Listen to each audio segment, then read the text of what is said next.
नमस्कार दोस्तों, जय हिंद, वंदे मातरम। मैं आपके साथ जयसवाल सर। दोस्तों, सभी भाई बहन, सभी गृहिणी, सभी भावी अध्यापक अध्यापिकाओं का वेलकम, अभिनंदन है।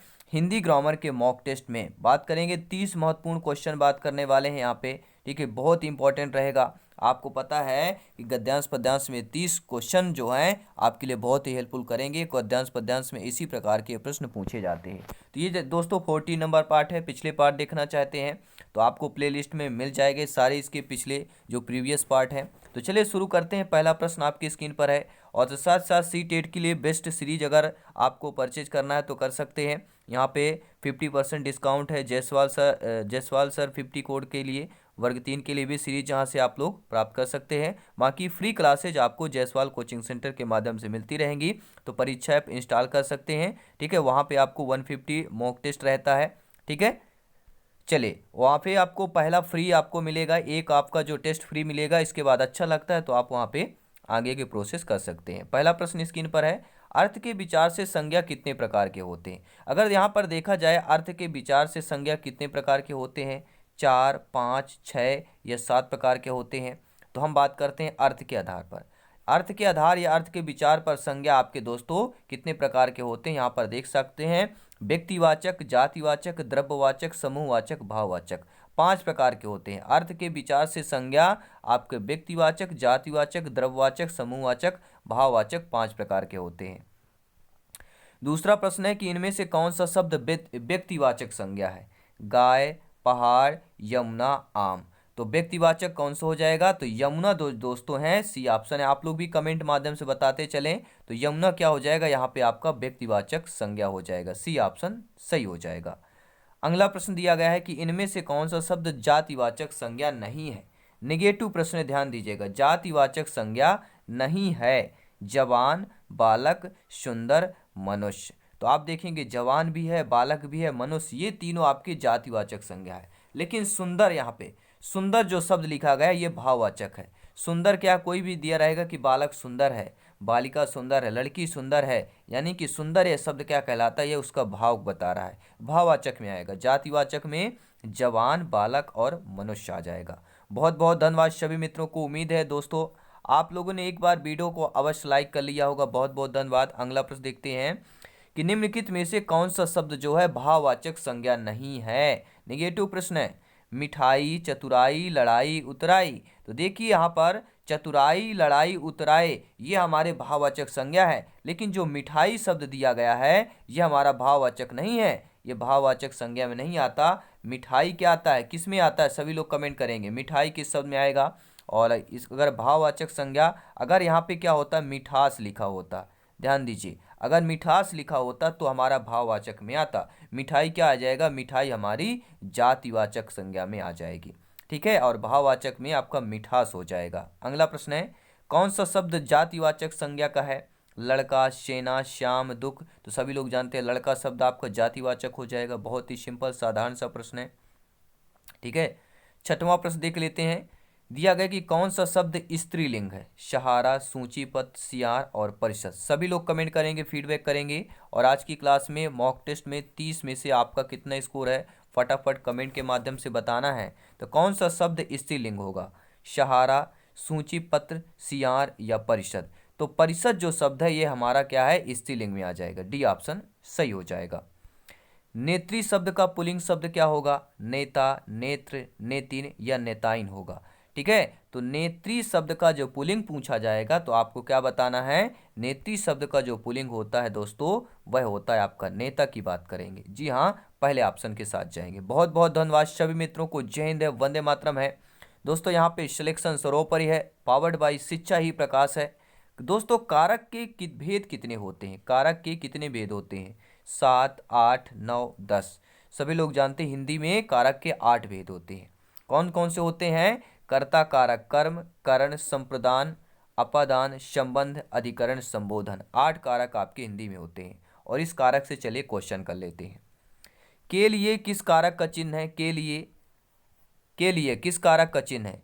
कर्ता ने कर्म को, संप्रदान के लिए, संबंध काके की, अधिकरणम में पर, अपादान से। तो कि संप्रदान के लिए क्या हो जाएगा, के लिए अर्थ जो कारक चिन्ह किसके लिए होता है, संप्रदान कारक के लिए होता है। और अगला प्रश्न यह है कि वृक्ष से पत्ते गिरते हैं, इस वाक्य में किस कारक का चिन्ह का प्रयोग हुआ है। तो वृक्ष से पत्ते गिरते हैं, कोई वृक्ष बना हुआ है, इस वृक्ष से मान लीजिए कोई एक वृक्ष है और इस वृक्ष बना हुआ है, ठीक है, और इस वृक्ष से क्या है, आपके पत्ते गिर रहे हैं। पत्ते क्या है दोस्तों, नीचे गिर रहे हैं, नीचे, यानी कि उससे अलग हो रहे हैं। अलग होने के अर्थ में क्या होता है, सभी लोग जानते हैं, से का अर्थ अलग होने के अर्थ के, यानी अपादान यहाँ पे कारक हो जाएगा। अब देखते हैं दोस्तों अगला प्रश्न।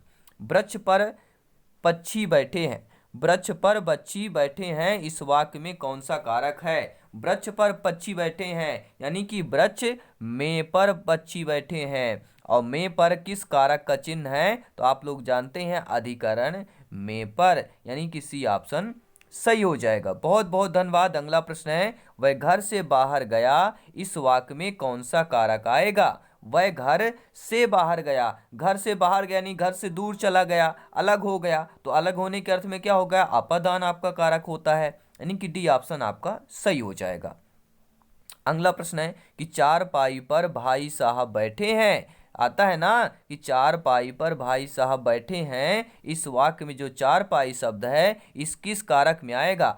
चारपाई पर बैठे हैं, पक्षी डाल पर बैठा है, ठीक है, लड़का कुर्सी पर बैठा है, यानी कि में पर, उसी में बैठा है, उससे के साथ जुड़ा हुआ है, तो में पर आएगा। और आपको पता है में पर जो है किस कारक का चिन्ह है, तो अधिकरण आ जाएगा, यानी डी ऑप्शन यहाँ पर सही हो जाएगा। बहुत बहुत धन्यवाद सभी मित्रों को। और पहली बार विजिट कर रहे हैं तो अपने परिवार को सदस्यता हासिल कर लीजिएगा, अपने परिवार से जुड़ लीजिएगा, सब्सक्राइब कर लीजिएगा, यह आपका अपना परिवार है, आवर फैमिली है। और अगला प्रश्न है कि निम्नलिखित शब्दों में सदा स्त्रीलिंग शब्द वाला शब्द बताना है, जो हमेशा स्त्रीलिंग में प्रयोग होता है। पक्षी, बाज, मकड़ी और गंडा। तो दोस्तों जो पक्षी शब्द है ये सदा यानी हमेशा जो है स्त्रीलिंग शब्द में प्रयोग होता है। देखेंगे 15वां प्रश्न, 30 प्रश्नों का यह मॉक टेस्ट है। व्याकरण की दृष्टि से प्रेम शब्द क्या है। हम बात कर रहे हैं व्याकरण की दृष्टि से प्रेम जो शब्द है यह भाववाचक में आता है, विशेषण में आता है, क्रिया में आता है, या आपके अव्यय में आएगा। तो आपका जो प्रेम है यह प्रेम क्या है, स्नेह की बात कर रहा है, और स्नेह क्या होता है सभी लोग जानते हैं, यह भाववाचक संज्ञा में आ जाएगा, पहला ऑप्शन सही हो जाएगा। बहुत बहुत धन्यवाद। निम्नलिखित संज्ञा विशेषण जोड़ी में कौन सा सही नहीं है। अब देखिए संज्ञा विशेषण की जोड़ी देख लेते हैं कि विष हो गया संज्ञा और उसका विशेषण विषैला हो गया, पिता हो गया संज्ञा और पैतृक क्या हो गया, उसका विशेषण हो गया, आदि हो गया संज्ञा, आदिम हो गया विशेषण, प्रांत हो गया संज्ञा, प्रांतिक हो गया विशेषण। जी हाँ, प्रांतिक नहीं होगा, प्रांत से क्या हो जाएगा यहाँ पे प्रांतीय होगा, ये ध्यान देना है। प्रांत शब्द का विशेषण या प्रांत संज्ञा का विशेषण प्रांतीय होगा, लेकिन यहाँ पर प्रांतिक दिया है, तो डी ऑप्शन आपका जोड़ी सही नहीं दिया गया है, सही जोड़ी नहीं है, तो डी ऑप्शन सही जोड़ी नहीं है, प्रांत का प्रांतीय होगा। अगला प्रश्न है कि कवि का स्त्रीलिंग बताना है। कवित्री, कवित्री, देखिए सभी लोग जानते हैं कवित्री होता है, लेकिन शुद्ध रूप कवित्री में क्या होता है कि कब इत्री, क्या है, कब उतरी। आपने पढ़ा होगा कि कब उतरी, बोलते हैं ना कि कब उतरी पतंग नीचे, कब उतरी, यानी कि कब इत्री आएगा। कब ई, त्री क्या होगी, बड़ी होगी, बाकी सभी लघु होंगे, और त्री आपकी गुरु में आ जाएगा। अगला प्रश्न की बात करते हैं। हिंदी भाषा में वचन कितने प्रकार के होते हैं। 3 प्रकार के, 2 प्रकार के, 4 प्रकार के, 5 प्रकार के। तो हिंदी भाषा में पहला आपका वचन होता है एक वचन, और दूसरा आपका होता है बहुवचन, ठीक है। 2 प्रकार के आपके हिंदी में होते हैं, और एक वचन में जैसे आपके गाय, बच्चा, स्त्री, नदी, ठेला, गाड़ी आदि, ये सभी एक वचन में आएंगे। और बहुवचन में जैसे गायें, बच्चे, स्त्रियां, नदियां, ठेले, गाड़ियां, ये हमारे क्या है बहुवचन में आ जाएंगे। अगला प्रश्न है कि लिंग के दस से दही क्या होगा। हम बात कर रहे हैं दही की बात कर रहे हैं, जैसे ही ठंडी खत्म होगी गर्मी का मौसम आएगा, और दही यहाँ पे बेहतरीन क्या है खाते हैं, सभी लोग लेते हैं, लस्सी पीते हैं, और जब तक फुल्की में, मीठी फुल्की में अगर दही ना पड़े तो स्वाद ही नहीं आता है। अर्थात दोस्तों लिंग के दस से दही में क्या आ जाएगा, ये आपके दोस्तों पुल्लिंग की बात करेंगे। जी हाँ, दही हमारा पुल्लिंग शब्द में आएगा, बी ऑप्शन सही हो जाएगा। संज्ञा के स्थान पर प्रयुक्त होने वाले शब्द को क्या कहते हैं दोस्तों? ऐसे शब्द जो संज्ञा के स्थान पर प्रयुक्त होते हैं वह आपके सर्वनाम, विशेषण, क्रिया या अव्यय कहलाते हैं। तो संज्ञा के स्थान पर प्रयुक्त होने वाले शब्द को विशेषण या सर्वनाम कहते हैं, तो उनको दोस्तों सर्वनाम कहते हैं। सा से संज्ञा, सा से सर्वनाम, यानी संज्ञा के स्थान पर प्रयुक्त होने वाले शब्द को ही सर्वनाम कहते हैं। अगला प्रश्न है कि निम्नलिखित वाक्यों में किसका जो है सर्वनाम अशुद्ध दिया गया है? ध्यान देना, 4 है लाइन, ठीक है, 4 लाइन की यह है प्रश्न कि निम्नलिखित वाक्यों में किस वाक्य में सर्वनाम अशुद्ध का प्रयोग हुआ है। पहला देखिए, वह स्वयं यहाँ नहीं आना चाहती। जो वह सर्वनाम है वह स्वयं यहाँ नहीं आना चाहती। आपके आग्रह पर मैं दिल्ली जा सकता हूँ। मैं तेरे को एक घड़ी दूंगा। मुझे इस बैठक की सूचना नहीं थी। अब देखिए, आपको संज्ञा सर्वनाम कुछ नहीं पता है, इन तीनों ऑप्शन को देख लीजिए, आपको डिफरेंट कौन है अलग आपको दिखेगा। यह भाषा ही अलग आपको बता रही है। यह आपका क्या है, सर्वनाम यहाँ पे ठीक है, शुद्ध प्रयोग नहीं हुआ, अशुद्धता यहाँ पे आ रही है।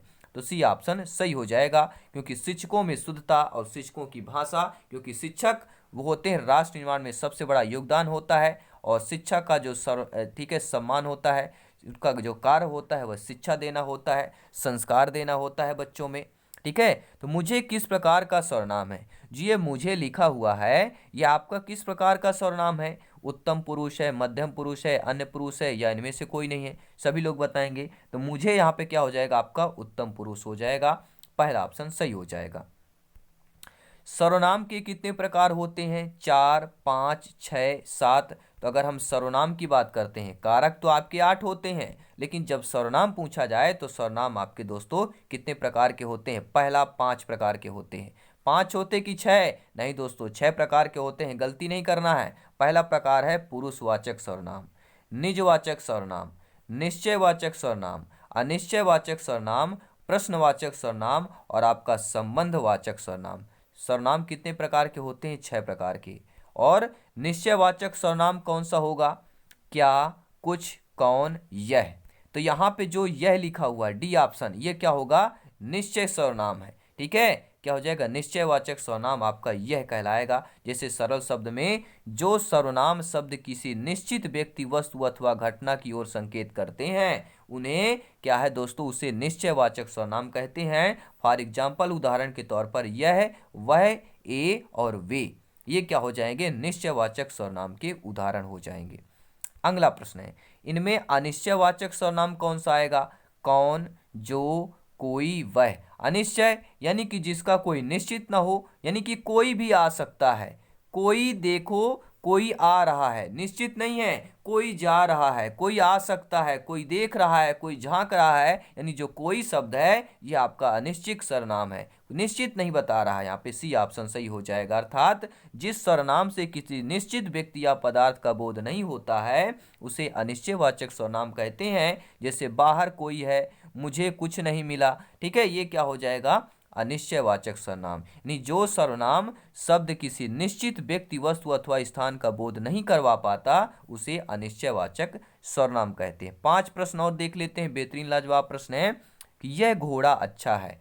ठीक है, आप लोग देखते, आप लोगों ने घोड़ा देखा और बोल दिया है आपका दोस्त एक कि यह घोड़ा अच्छा है। तो इस वाक्य में जो यह बोला है तो यह आपका कौन सा है? संज्ञा है, सर्वनाम है, विशेषण है, आपका सर्वनामिक विशेषण है। तो अभी हमने पिछले ही क्वेश्चन में देखा कि यह आपका क्या था? यह आपका सर्वनाम की बात करेंगे। ठीक है, यह क्या हो जाएगा? सर्वनाम हो जाएगा।